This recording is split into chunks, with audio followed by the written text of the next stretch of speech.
directrice Europe de l'American Jewish Committee. Bonjour Simone Rodin-Benzaken. Bonjour Steve. Et merci d'être avec nous. Aujourd'hui, vous souhaitiez nous parler, Simone, de la première journée de la Nakba, officiellement commémorée lundi dernier par les Nations Unies. Oui, et j'imagine que je ne suis pas la seule qui en a parlé. Je vous le confirme. Car c'est effectivement la première fois que l'ONU commémore ce que les Palestiniens appellent donc la Nakba, la catastrophe en arabe, pour parler de la création d'Israël. Pour bien comprendre la nature hypocrite de cette réunion programmée, il est nécessaire de rappeler un tout petit peu l'histoire. Quand l'Assemblée générale adopte un plan de partage de la Palestine en 1947, prévoyant un État juif et un État arabe palestinien, et que les Palestiniens et les États arabes le rejettent et décident donc de mener une guerre contre Israël l'année suivante, juifs et arabes en subissent les conséquences, et notamment effectivement le déracinement de quelques 700 000 Palestiniens. Alors de là découle effectivement le problème des réfugiés, mais il faut bien comprendre que les Arabes palestiniens ont fui leur maison, non pas à la suite d'un plan conçu par les dirigeants sionistes avant ou pendant la guerre, mais parce que leurs dirigeants, c'est-à-dire les dirigeants arabes, les ont appelés à le faire, promettant qu'ils reviendraient lorsque les armées arabes prendraient le contrôle du pays, parce qu'ils craignaient les représailles juives ou parce qu'ils ont été expulsés effectivement par les forces juives locales qui, à la suite d'une guerre sanglante, les considéraient comme une cinquième colonne. Rien de tout ça ne serait arrivé donc si les dirigeants arabes locaux et les États arabes voisins n'avaient pas lancé tout simplement une guerre contre Israël. Le problème des réfugiés est donc né de la guerre de 48 et non de ce qu'on peut appeler l'entreprise sioniste. Simone, il n'y a pas que l'événement en lui-même de l'ONU qui pose problème.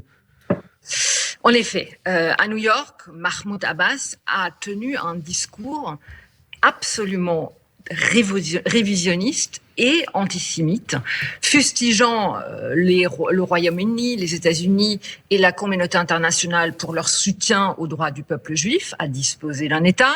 Il a comparé la rhétorique utilisée par Israël à de la propagande nazie. Ce n'est pas la première fois, souvenez-vous de son discours, notamment aux côtés du chancelier Scholz l'année dernière, et il a demandé que l'État juif soit suspendu des Nations Unies s'il n'accorde pas aux Palestiniens un État et surtout le droit au retour aux millions des réfugiés palestiniens en Israël.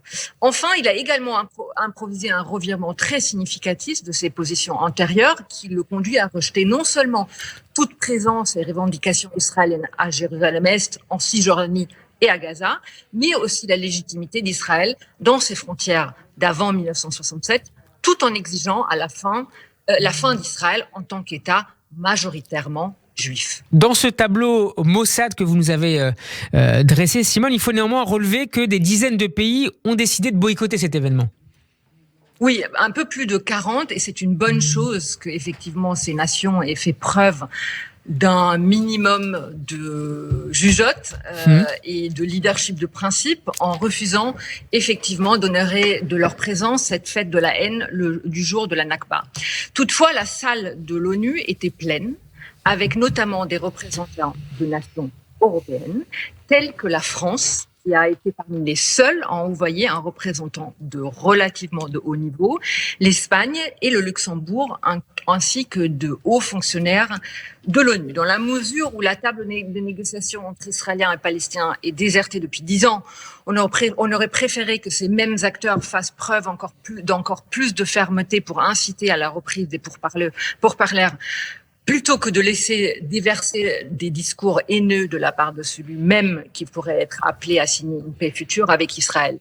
Le plus écœurant, c'est que le discours révisionniste et dégoulinant de haine d'Abbas envers les Juifs a été accueilli par les applaudissements et des cris de « Free, Free Palestine » et « From the river to the sea, Palestine will be free », de la rivière à la mer, la Palestine sera libre.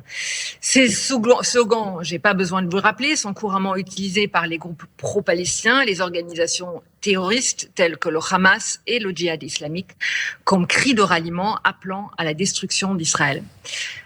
En janvier dernier, à l'occasion de la journée internationale de commémoration de la Shoah, le secrétaire général des Nations Unies, Antonio Guterres, avait déclaré qu'il fallait, et je cite, s'opposer à ceux qui nient, déforment, relativisent et révisent la Shoah.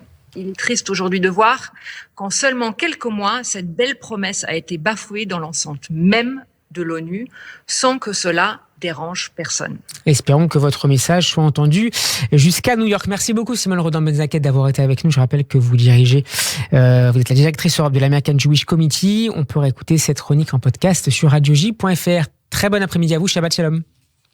Merci, Shabbat Shalom.